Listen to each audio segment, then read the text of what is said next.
I'm a tall yet extremely skinny guy, and I'm 21 years old. I was 20 years old at the time, and it was the week before the presidential election in the United States. I felt a lot of anxiety about the election, as I live in Manhattan, and there are a lot of crazy people in that city who act as if the entire world is going to end over one simple election.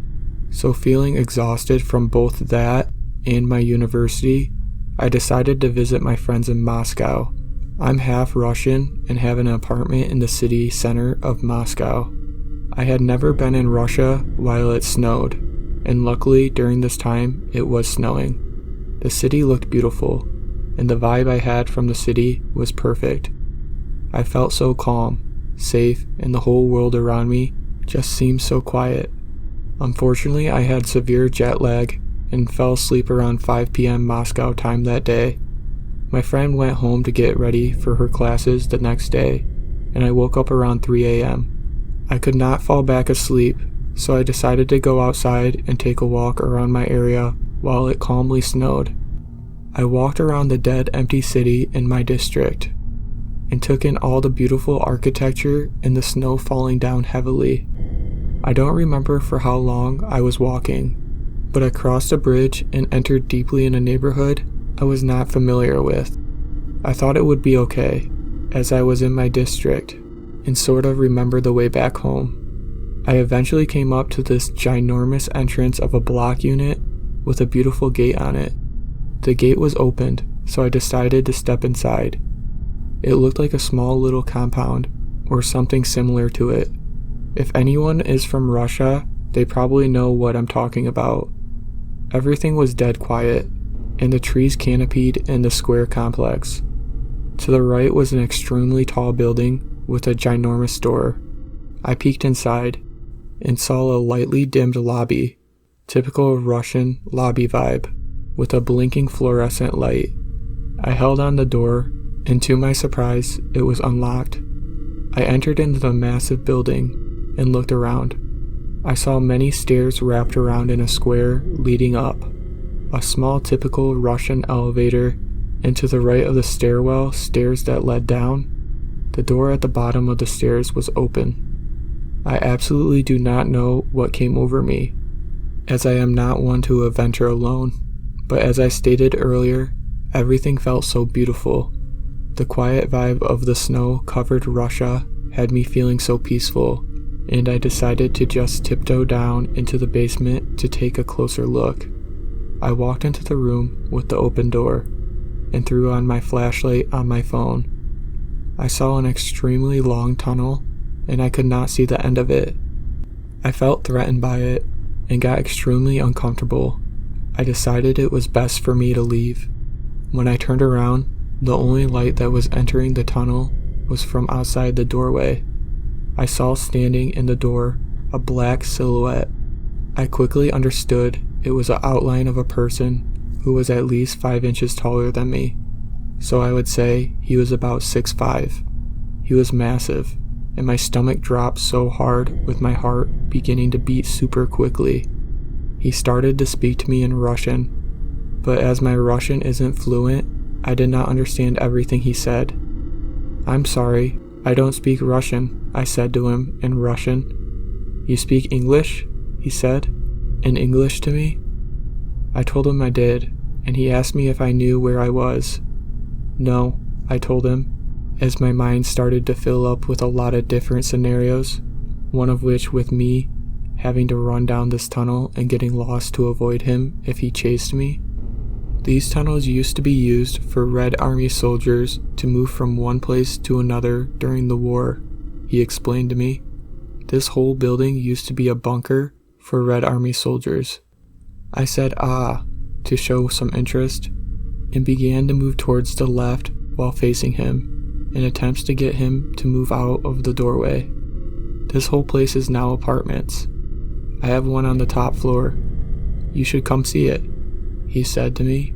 It's quite late, and I think I should be going, I said. However, he grabbed my small wrist with a lot of strength and led me towards the stairs to go to the main floor of the lobby.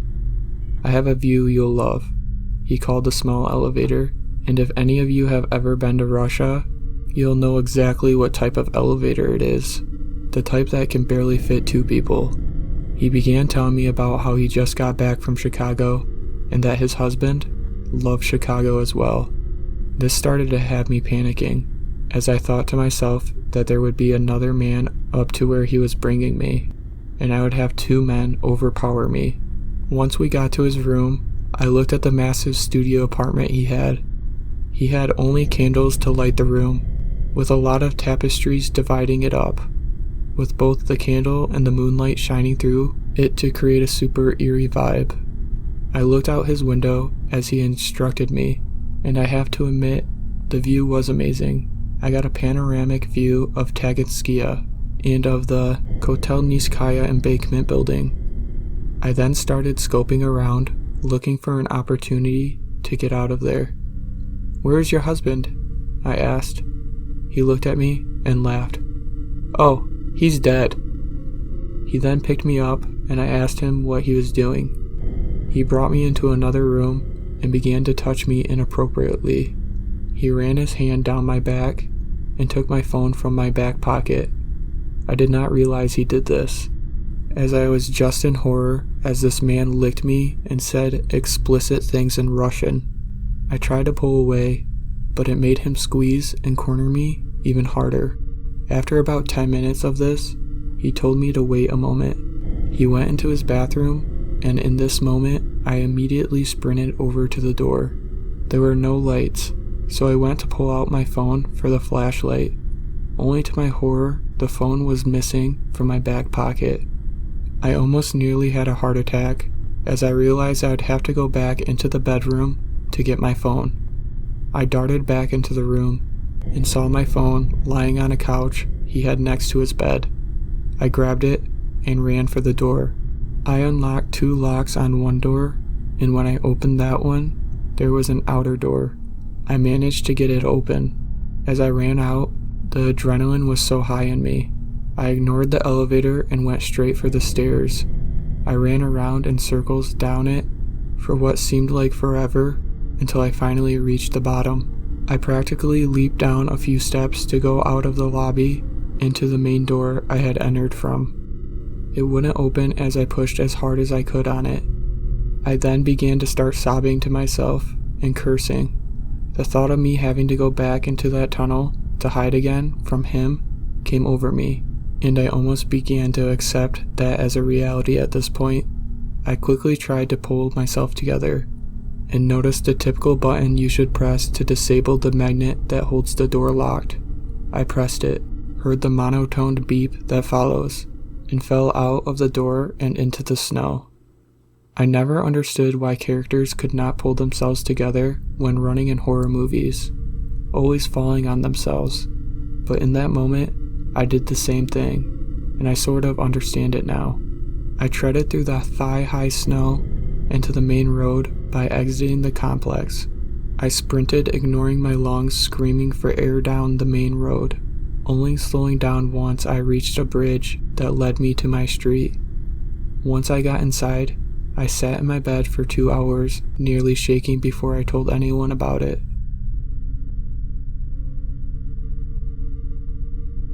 Now this isn't a scary story, but more of a creepy one. My friend's dad's family used to live in the woods near Eureka Springs, Arkansas. My friend's uncle was the oldest of the 3 kids, and was allowed to explore the woods on his own, even though he was only about 9. One day, he came across a little cottage nestled in the woods. He knocked on the door and was greeted by 2 old ladies.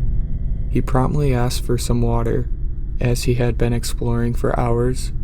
The ladies invited him in and gave him milk and cookies and sat down and talked with him while he pet their white cat. They talked for a while and they eventually invited him to stay for dinner and spend the night, because it was getting dark and he was a ways from home. His parents were pretty used to him being in the woods for nights without coming back, so he accepted without question. He spent the night without incident and returned home the next morning. He visited many more times over the next year, and one day, They told him to bring his parents and brothers the next time he came. So the next week, the whole family embarked on a long trek to the cottage. When they arrived, however, they found the remains of a small cottage that appeared to have been abandoned for years. Everyone was very confused, as they all trusted that my friend's uncle had visited the woman many times. They had absolutely no idea what had happened, or if my friend's uncle had actually been visiting anybody. To make things even weirder, as they were leaving, an old, skinny, white cat ran past them, darting into the trees, leaving them in utter shock.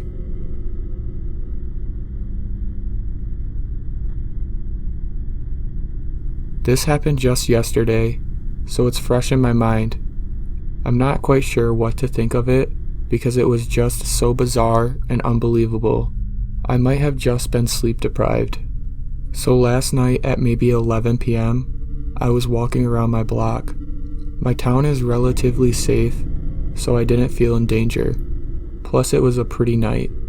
I had been walking for around 5 minutes when a pale woman with blonde hair and a white dress caught my eye from across the street. She was about my height and looked to be around my age too. I didn't actually pay attention to her after I first noticed her. While I circled the block again, she was on the same street, a couple feet in front of me. She was standing on the curb staring at the cars passing by. It was a main road, so even that late, people were still driving on it.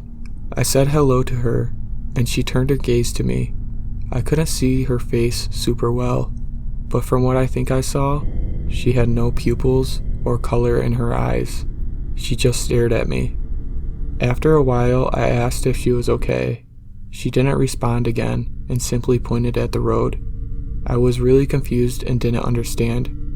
Right as a red car started coming down the road, she stepped into the road. The car slammed into her, and it was a bloody mess. The driver immediately stopped and jumped out. It was a man in his 20s. We both spoke about it, freaking out. He called the police, and I went around the car to see the state of the girl. Once I circled around the car, she was gone. Not gone as in dead, gone in as just wasn't there. The blood on the road was gone too, but not gone from his car. After the police arrived, they concluded that it was some big hoax of a kid who didn't know what they were talking about and some guy who went along with it. The blood on the truck was brought to investigation only to be found as paint. Nothing else was put up about it. I'm still not sure if what happened was real. It felt so real, but I don't believe in paranormal. I don't know what it was, if it was just a dream or if it was real. I remember it like it was real. I feel like I can't leave the house now. I don't understand anything now, and I kind of feel like I'm going crazy. Has anyone else experienced something like this?